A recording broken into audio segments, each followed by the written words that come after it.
A pleasant day to the defense panel. Our research study is all about the stakeholder satisfaction towards the Philippine National Police anti-criminality campaign in Davao City.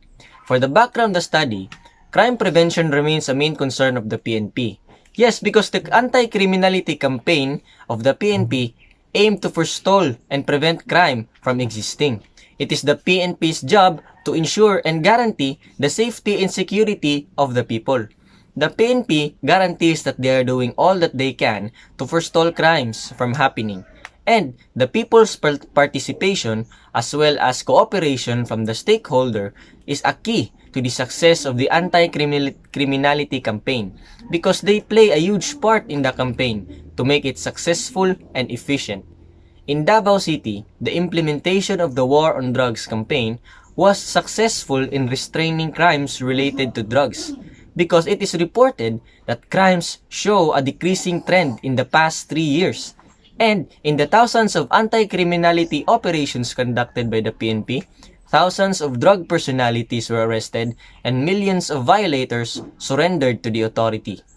In conducting this research, we tend to focus on knowing the effectiveness of anti-criminality campaign and knowing how satisfied the stakeholders are because it will help develop the relationship between the stakeholder and law enforcement personnel to create camaraderie and unity in preventing crimes in each area and community. Thus, it is significant for this study to be conducted. Statement of the problem. The main thrust of this study is to know how satisfied is the stakeholders of the PNP organization in Davao City in the conduct of their anti-criminality campaigns. Especially, it will answer to the following questions. First, what are the factors in conducting anti-criminality campaigns in our country? Second, how is it possible to lessen the criminality by conducting campaigns? Third, what are the effects of anti-criminality campaign in Davao City? How does it affect the individual and to the community? Fourth, what is the impact of anti-criminality campaign to the stakeholders?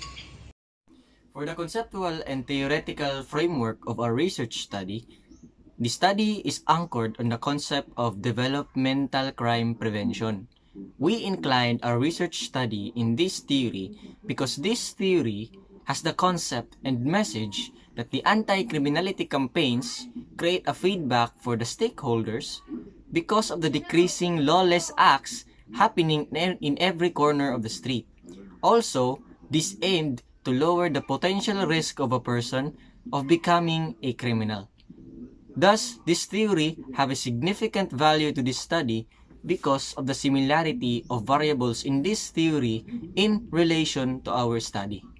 Significance of the study. The result of the study will be beneficial to the following valuable person. First, criminology students. Students can benefit because it enables them to learn on how this strategy help the country to lessen the criminality. The study provided outcomes in which can answer the question regarding to this type of issues. The satisfaction of conducting campaigns against criminalities. Teachers or professors. Teachers are part of this study since they play a vital role in this matter. Hence, it gives them an idea on how these campaigns improves the behavior of their students as well as the country. It benefits them because it presents ideas on how important and how this satisfies the stakeholders of Davao City. Parents. The parents are part of this study since they are the ones who hold the responsibility of their children. This study benefits them because criminality is a serious case where the parents are most aware of. This study provides on how they can be part of this campaign, as it is important to listen this type of issues here in the country. Future researchers. The study provides findings which they can apply to their study. It benefits the future researchers in line with their study since it gives them accurate information relying on how satisfied are the stakeholders of Davao City in conducting anti-criminality campaigns, particularly here in our country. So, research design. In our research design, we use quantitative research design. In specific, we use descriptive status method of research because This method answers the question that pertain to real-life scenario or situation. Research subject. So our research subject is the stakeholders, student, teachers, and parents, and people of the community who currently live in Davao City. Research instrument. The source of data that are used by the researchers is through survey to achieve the purpose of the study. This type of research instrument takes place where the research takes process of collecting the data of responders through online. Hence, the researchers will conduct an interview to the respondents in the online setting. Data gathering. In data gathering, the researchers will observe the following. First, asking permission to conduct the study. The researchers wrote a letter asking permission to the school teachers and school principals. Second, constructing the questionnaires. The researchers accompanying a questionnaire for the respondent to further understand and good outcome for the said study. Third, the validation of the questionnaires. After conducting the questionnaire, the researchers will present this to the panel for further review and approval of the study. This validation serves as a hint to conduct the study and distribute the questionnaire to the respondents. Research instrument. The source of data that are used by the researchers is through survey to achieve the purpose of the study. This type of research instrument takes place where the research takes process of collecting the data of responders through online. Hence, the researchers will conduct an interview to the respondents in the online setting. Data gathering. In data gathering, the researchers will observe the following. First, asking permission to conduct the study. The researchers wrote a letter asking permission to the school teachers and school principals. Second, constructing the questionnaires. The researchers accompanying a questionnaire for the respondent to further understand and good outcome for the said study. Third, the validation of the questionnaires. After conducting the questionnaire, the researchers will present this to the panel for further review and approval of the study.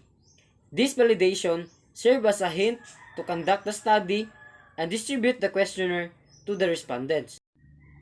Fourth, distribution of questionnaire. After the validation, the researchers will distribute the questionnaire to the respondents through online interaction. Fifth, collection and analysis of data. The data that is being gathered will distinguished by the researchers and recorded consequently. The result will analyze meaningfully to answer the formulated question of the study. One question in the defense regarding our study is, in few sentences, are you able to tell us what is your study all about? Our study is all about the relationship between the satisfaction of the stakeholder towards the conduct of anti-criminality campaigns of the PNP. In this research study, we tend to know how satisfied the stakeholders are in the implementation of the campaign, to be able to improve the wellness of the campaign even more. Knowing their satisfaction is a great accomplishment in the police organization, since their satisfaction is one indication of the success of the conduct of the anti-criminality campaign, and therefore, it will develop good relationship among the stakeholders and the PNP organization, since the stakeholders play a huge part and as considered a main key in the success of the operations. Next question is, what's your motivation for this study? The thing that motivates us to conduct this study is the urge to help and participate in the anti-criminality campaigns of the PNP by sharing ideas on how effective is the implementation of anti-criminality campaigns in every area of the country, especially in the area of Davao City. In conducting this study, we can help propagate different anti-criminality campaign and help in simple way in the manner of deterrence of criminality. This study will provide different anti-criminality campaigns and their achievements. Thus, therefore instilling in the minds of every individual the consequences of engaging in criminality. The urge to help the police organization motivates us to pursue this study, as we are also aspiring to be a police officer someday. Next question is, what limitations did you encounter?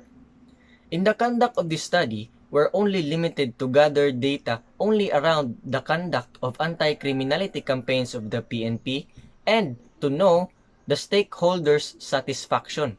We will not gather deeper informations and issues being experienced as to consider some confidentiality in the part of the PNP and to the stakeholders. What's your measurement instrument?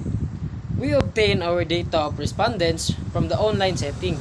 It is being processed through online, since face-to-face interaction are not yet allowed because of this pandemic. What is the significance of the study? To be specific, the purpose of our study is to know how satisfied the stakeholders about the anti-criminality campaign in Davao City.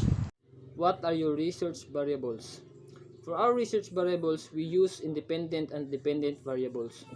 For independent variables, we have an anti-criminality campaign, and for the dependent, we have the stakeholders' satisfaction.